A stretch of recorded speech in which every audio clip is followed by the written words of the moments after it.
नमस्कार साथियों, स्वागत है आपका हिंदी की एक बेहतरीन क्लास में। जैसा कि आपको पता है साथियों, हम रोज हिंदी की वीडियो यानी कि संधि की वीडियो आपके सामने उपलब्ध करा रहे हैं। उससे पहले वर्णमाला वगैरह हमने कंप्लीट किया है। तो साथियों, स्वर संधि में हमने 3 प्रकार की संधियां पढ़ ली हैं, जिसमें हमने साथियों दीर्घ संधि, वृद्धि संधि और गुण संधि कंप्लीट कर ली है। और आज जो दोस्तों स्वर संधि का भाग होगा वो चौथा भाग होगा, जिसे हम यण संधि के नाम से जानते हैं। यदि वो वीडियो आपने नहीं देखे हैं तो आपसे गुजारिश है कि इसी वीडियो के डिस्क्रिप्शन में आपको लिंक है, मिल जाएगा, आप वहां से जाकर के सारे वीडियो देख सकते हैं। अब साथियों, आज के वीडियो की जो शुरुआत होगी यण संधि से शुरुआत होगी और उसी वादे के साथ शुरुआत होगी कि यदि आप पहली बार हमारे पास आए हैं तो साथियों ये हमारा दावा है कि आज के बाद आपको दोबारा हिंदी कहीं भी पढ़ने की आवश्यकता नहीं होगी। और यदि आप दूसरी बार पढ़ रहे हैं या पहले भी कहीं पढ़ रखी है साथियों, तो हमारा आपसे भी वादा है कि आज के ही वीडियो में आपको एहसास हो जाएगा कि आपने अब तक जो पढ़ा था वो पर्याप्त नहीं था। पर्याप्तता केवल यहीं पर मिली है। यदि आपको संशय लग रहा है बातों में तो गुजारिश है कि आप अंत तक वीडियो में बने रहिए। आपको लगे साथियों कि चैनल को सब्सक्राइब कर देना चाहिए, तब आप चैनल को सब्सक्राइब कर दिएगा, अन्यथा आपके पास और भी विकल्प है, आप कहीं भी चले जाइएगा। तो चलिए साथियों शुरुआत करते हैं। सबसे पहले हम पढ़ेंगे परिभाषा। परिभाषा बहुत इंपॉर्टेंट होती है और यहाँ से दोस्तों आपकी विभिन्न परीक्षाओं में प्रश्न पूछे जाते हैं, तो आगे भी पूछे जाने की संभावना यहाँ से बनी रहती है। अब साथियों बढ़ते हैं परिभाषा पे।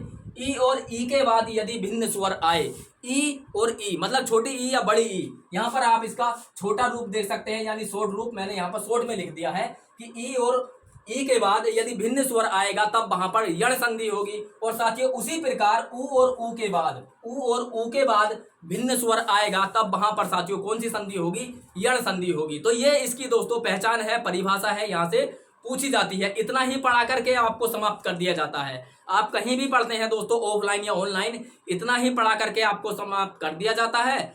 लेकिन साथियों यहाँ पर ऐसा नहीं होगा। यहाँ पर तब तक ऐसा नहीं होगा जब तक आपके दिमाग में एक एक बात ना बैठ जाए। ये मेरा दावा है कि आज के बाद आप सब कुछ गलत कर सकते हैं लेकिन यण संधि आपसे गलत नहीं होगी। इस बात को आप गांठ बांध लीजिए, क्योंकि साथियों हम आपको वो भी समझाएंगे जो हमारा अनुभव है, जो हमने खुद बनाया है, जो किताबों में नहीं है। तो इसलिए यहाँ पे आपको परिभाषा के साथ साथ जो एक पहचान याद रखनी है, उस पहचान को आप कंठस्थ कर लीजिएगा। इसकी पहचान कैसे करेंगे? जब भी साथियों आपको या और वाह, या यहाँ पे भी आएंगे अभी थोड़ी देर में कि इसको कैसे समझना है, पहले यहाँ समझ लेते हैं। तो 2 व्यंजन आपको याद रखने हैं, या और वाह। इसको हम अर्ध स्वर भी बोलते हैं। ध्यान रखिएगा, जब वर्णमाला हम पढ़ा रहे थे हमने बताया था या और वाह को क्या कहते हैं? हम अर्ध स्वर कहते हैं। तो जरा समझिए, पहचान में इंपॉर्टेंट बात है, ध्यान से सुनिएगा। या और वाह से पहले जब भी दोस्तों आधा वर्ण होगा, मतलब आधा ता हो या आधा का हो, कुछ भी हो, या और वाह से पहले जब भी आधा वर्ण होगा और शब्द वहीं से टूट रहा हो, तब क्या होगा? तब वहां पर साथियों यण संधि होगी। ये सबसे बड़ी पहचान है। अभी आपको एहसास हो जाएगा कि मैं क्यों कह रहा हूं ये वाली बात। अभी जरा इतना आप समझ के चलिए, आप इतना लिख लीजिए अपनी कॉपी में, या और बा से पहले जब भी आधा वर्ण होगा तब दोस्तों वहां पर कौन सी संधि होगी? तब वहां पर यण संधि होगी। सबसे बड़ी पहचान मैंने आपको बता दी है। अब इसको तोड़ना कैसे है तो एक एक को समझते हैं, ध्यान से समझिएगा। जैसा कि मैंने कहा कि आप सब कुछ गलत कर सकते हैं, आज के बाद यण संधि गलत नहीं होगी। इसको समझिए। अब आप देखिए, जरा एक बात समझिए, यदि मैं आधा इसमें से हटा दूं, अभी केवल या को समझिए, क्या है ये या है। यदि मैं इसको तोड़ के चलूं साथियों तो इसमें आ शामिल है। इसमें क्या शामिल है? आ शामिल है। ये मैं हर वीडियो में आपको बता रहा हूं। मुझे ऐसा लगता है कि कोई बच्चा यदि पहली बार वीडियो देख रहा है तो वो समझ ले कि किसी भी व्यंजन में साथियों कोई भी व्यंजन हुआ तो उसमें छोटा आ शामिल अवश्य होता है, जब तक उस पर कोई मात्रा ना हो। यानी कि अगर मैं का ऑप्शन लूं तो इसमें आ शामिल है। अच्छा, मैंने ये कर दिया, हलंत इसके नीचे लगा दिया, अब ये आधा का हो गया। ध्यान से सुनिएगा, ये आधा का हो गया। यदि मैं इसमें प्लस आ कर दूं, मतलब छोटा आ, अब ये पूरा हो जाएगा। अब ये आधा का है, इसमें यदि मैं छोटी ई शामिल कर दूं, अब ये छोटी ई की मात्रा के साथ प्रदर्शित किया जाएगा। आ के साथ दिक्कत ये है कि इसमें आपको इसकी मात्रा दिखाई नहीं देती है। बाकी ई को आप पहचान लेते हैं, ऊ को पहचान लेते हैं, सबको पहला पहचान लेते हैं जितने भी स्वर होते हैं। तो इसलिए मैं आपको बता रहा हूं कि प्रत्येक व्यंजन में छोटा आ शामिल होता है। तो आपने देखा इसमें क्या शामिल है? छोटा आ शामिल है। इसमें क्या शामिल है? छोटा आ शामिल है। ठीक है, इतना आपने समझा। अब मैं आपको जो समझा रहा हूं उसको विशेषता से ध्यान में रखना है। देखिए सबसे पहले या को समझेंगे और इसके आगे आधा यदि कोई व्यंजन है उसको कैसे करना है। तो जब आप दोस्तों इसका संधि विच्छेद करेंगे, अभी ये क्या है, ये संधि रूपी शब्द है, मतलब जुड़ा हुआ शब्द है। अच्छा मैं एक शब्द लिख ही देता हूँ, एक शब्द में लिख ही देता हूँ। मान लीजिए यहाँ पर प्रत्येक लिख रहा है, तो आपने देखा, अभी मैं यहाँ पर भी आऊंगा, डिटेल में बात करेंगे। मैं जैसा कि मैंने कहा है कभी गलत नहीं करेंगे आप, बस थोड़ी देर मेरे साथ बने रहिए। देखिए प्रत्येक मैंने यहाँ पर लिख दिया है। अब आपने पहचान लिया कि या से पहले आधा ता लगा हुआ है, यानी कि यड़ संधि होगी। तो पहचान तो आपको यहीं से मिल गई। तो डायरेक्ट यहाँ से प्रश्न भी पूछा जाता है, ये भी आपको पता है। लेकिन यदि संधि करनी है तो कैसे होगा, तो यदि या है, अभी या की बात कर रहे हैं, वा की बात में करेंगे। तो या है, तो या को कैसे करना है, सबसे पहले देखना है या में क्या शामिल है। या में क्या शामिल है आपको पता है, अभी मैंने समझाया। या में आ शामिल है, छोटा आ शामिल है, ठीक है। अब साथियों ये जो आधा है ना, आधा, जब इसको संधि विच्छेद आप करेंगे तो ये आप ऐसे ही लिख लीजिए, पहला है ना। तो ये जो आधा है ये पूरा हो जाएगा, हो गया पूरा। आधे को आप क्या करेंगे, संधि विच्छेद की बात बता रहा हूं, ध्यान से सुनिएगा। आधे को आप पूरा करेंगे, पूरा करने के बाद में फिर क्या होगा, इस पे छोटी ई या बड़ी ई की मात्रा चढ़ेगी, जिस प्रकार से शब्द की मांग है। तो आप छोटी ई चढ़ाएंगे इस पर, तो क्या हो गया, ये प्रति, क्योंकि प्रति इसी प्रकार लिखा जाता है, बड़ी ई की मात्रा इस पर नहीं चढ़ा सकते, ये आपको पता होगा। अब साथियों प्रति हो गया। अब इसमें क्या है, इसमें तो आ शामिल था, जैसे कि मैंने अभी समझाया, इसमें तो आ शामिल था। लेकिन जरा इसमें बताइए क्या शामिल है, इसमें बताइए क्या शामिल है। आप कहेंगे इसमें ए शामिल है। इसमें क्या शामिल है, ए शामिल है, ठीक है। इसमें ए शामिल है तभी तो ए की मात्रा है। यदि इसमें आ शामिल होता तो कोई मात्रा नहीं होती साथियों, तो कोई मात्रा नहीं होती यदि ये आ शामिल होता। तो यही मैं आपको समझाने की कोशिश कर रहा था कि ये जो आपको दिखाई दे रहा है इसमें कोई मात्रा नहीं दिखाई दे रही, तो आपको लगेगा कि ये या है, लेकिन आप समझ के चले कि इसमें आ शामिल है। अब जब इस पर कोई भी मात्रा यदि चढ़ जाए तो उसमें दोस्तों वही स्वर शामिल होता है जो मात्रा उसमें चढ़ी हुई होती है। तो आप देखेंगे ए की मात्रा है, तो आप पाएंगे यहाँ पर ए में क्या शामिल है, या में क्या शामिल है, ए शामिल है। तो पहला काम आपने करा कि जो पहला वर्ण मतलब आधा वर्ण है वो पूरा हो जाएगा और उस पर ए की मात्रा चढ़ जाएगी, उस पर ए की मात्रा चढ़ जाएगी। फिर उसके बाद में साथियों जो भी स्वर इसमें शामिल था उसी से अगला शब्द लिखा जाएगा, जो भी स्वर इसमें शामिल है उससे अगला शब्द लिखा जाएगा। इसमें क्या शामिल है, ए शामिल है तो ए लिखा जाएगा। अब ये का वैसा ही आ जाएगा, ये हो गया प्रत्येक। अब जरा यहाँ पर आइए, जरा समझिए। ये तो शब्द दोस्तों बंधा हुआ था, आपने पहचान लिया, या से पहले आधा है तो यण संधि होगी। लेकिन यदि इस रूप में भी तो आपसे पूछ लिया जाता है, इस रूप में भी तो आपसे पूछ लिया जाता है, शब्द तोड़ दिया जाता है और आपसे पूछ लिया जाता है कि यहाँ पे संधि बताइए, तो आप कैसे पहचानेंगे। आप देखिए अब ता में क्या शामिल है, ई शामिल है साथियों, वो भी छोटी शामिल है, और यहाँ पर क्या है, ए है। तो ई के बाद जब भी भिन्न स्वर आएगा, ई के बाद जब भी भिन्न स्वर आएगा तब वहां पर हम क्या करेंगे, तब वहां पर हम यण संधि लगाएंगे। अब साथियों इसको और अगर अच्छे से समझना है तो 1 मिनट और मुझे दे दीजिए, 1 मिनट और मुझे दे दीजिए। अब मैं इसको मिटा रहा हूं, ऊपर में अभी आऊंगा, लेकिन पहले हम ई को कंप्लीट कर लेते हैं। तो अब जरा समझ के चलिएगा कि जो दूसरा वाला शब्द है वो किस प्रकार से बनता है, वो उसी प्रकार से बनता है जो या में शामिल है, जो या में शामिल है उसकी शुरुआत दूसरे शब्द से होगी। जरा देखिए मैं 1-2 एग्जाम्पल यहाँ पर लिख देता हूँ, जैसे कि अत्यधिक मैंने यहाँ पे लिखा, जरा समझ के चलिएगा साथियों, समझ के चलिएगा मैं क्या कह रहा हूँ। ये या की बात चल रही है, या से पहले यदि कोई आधा व्यंजन है, इसमें आप लिख लीजिए कि संधि के बाद मतलब संधि विच्छेद में आधा वर्ण पूरा हो जाएगा। या है तो ई की ही मात्रा आ गई, ये आप गांठ बांध लीजिए। यदि या है तो यहाँ पर ई की मात्रा ही होगी, छोटी या बड़ी, ये कोई सी भी हो सकती है, और इधर दोस्तों भिन्न होगा।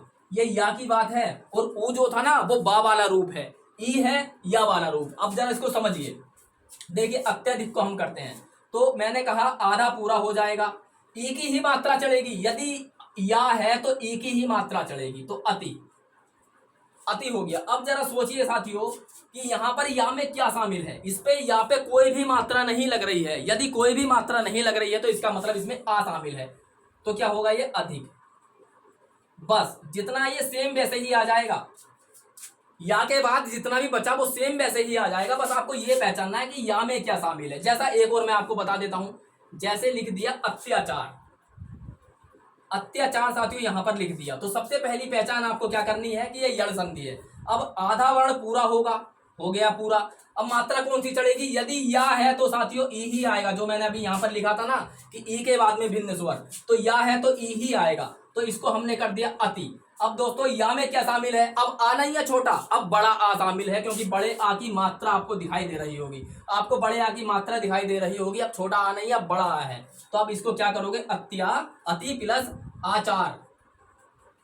बड़ा आ है तो बड़े आ से शुरुआत, छोटा आ है तो छोटे आ से शुरुआत, कोई भी स्वर है तो उससे शुरुआत। अब एक और देख लेते हैं साथियों, जैसे लिखा हुआ है, जैसे मैं आपको बताऊं प्रत्युपकार, प्रत्युपकार, ये आपको इतना अच्छे से समझ में आ जाएगा ना, जिंदगी में आपको गलत नहीं होगा। जरा आप ये समझिए, अभी हम या समझ रहे हैं, और या का मतलब है इधर ई और इधर भिन्न स्वर, और भिन्न स्वर की कैसे पहचान होगी, जो साथियों आपके यू में या में शामिल है, जो या में शामिल है उसकी भिन्न स्वर से पहचान होगी।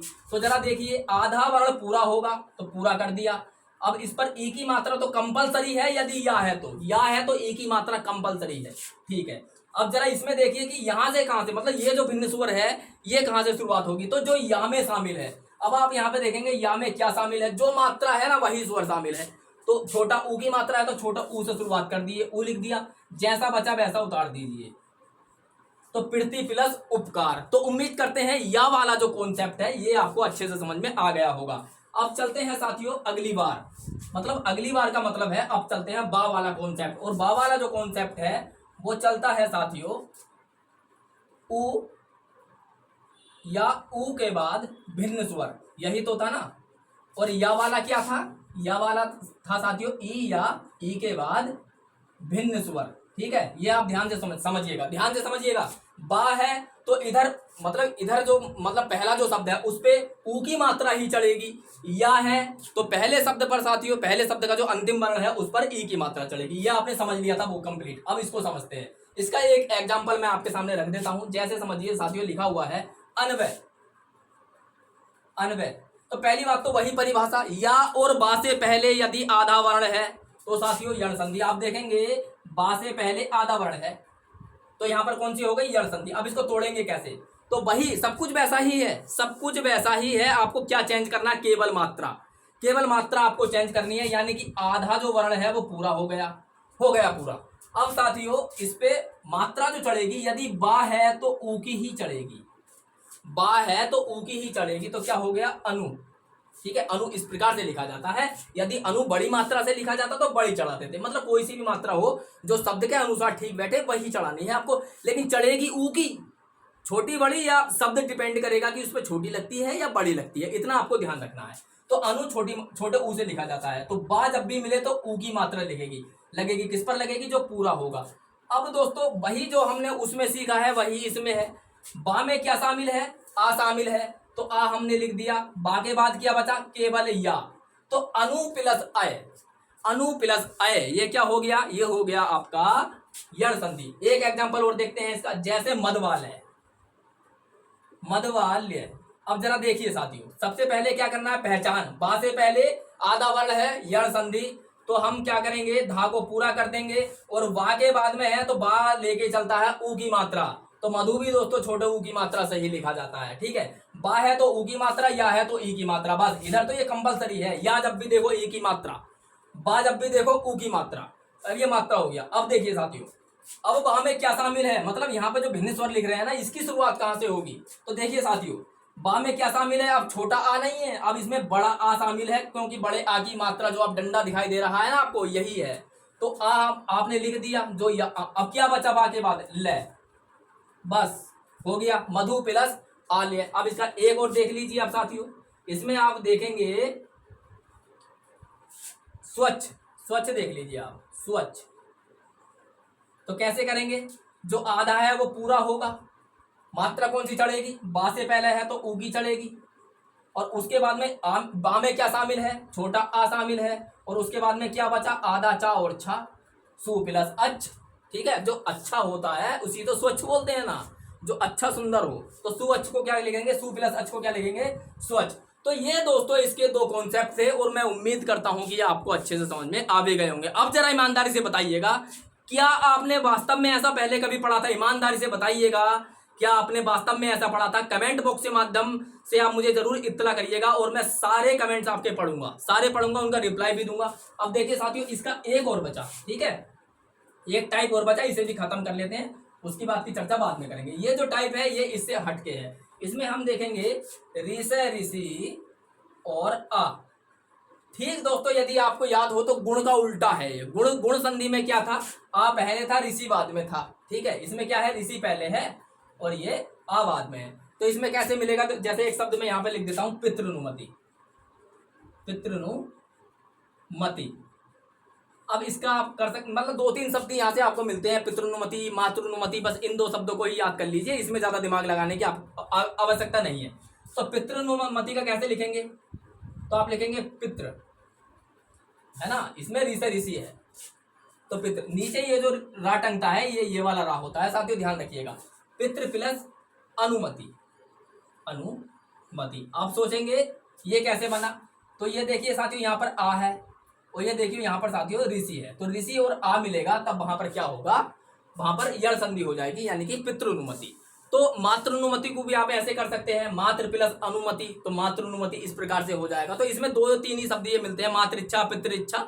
तो इसको आप देख लीजिएगा, बस इतना ही है ना। अच्छा मैं कर देता हूं, चलो कभी आपको लगे, जैसे मातृच्छा, मातृच्छा हो गया, तो इसमें आप लिखेंगे मार्त, मतलब नीचे ऋषि टंगेगा और बाद में ई की मात्रा है तो ई से ही तोड़ दीजिए, इच्छा, मात्र प्लस इच्छा। बस इसमें इतना करना है, ये 2-3 शब्द आपको याद करने हैं, बाकी इसमें ज्यादा करने की आवश्यकता है नहीं। अब दोस्तों मैं आपसे विदा लेता हूं और मैं गारंटी दिलाता हूं कि आज के बाद यदि आपने ढंग से पढ़ लिया है तो कभी भी आप यड़ संधि गलत नहीं करेंगे। और यदि आपको थोड़ा बहुत नहीं समझ में आया है तो कमेंट बॉक्स में आप कमेंट कर दीजिए या वीडियो को दोबारा देख लीजिए। अब कल करेंगे दोस्तों हम इसकी अंतिम संधि, जिसे हम कहते हैं अयादि संधि। अगर इसे भी दोस्तों आप इसी जोर और शोर के साथ पढ़ना चाहते हैं तो चैनल को सब्सक्राइब कर लीजिए। मिलते हैं अगले वीडियो में, तब तक के लिए नमस्कार।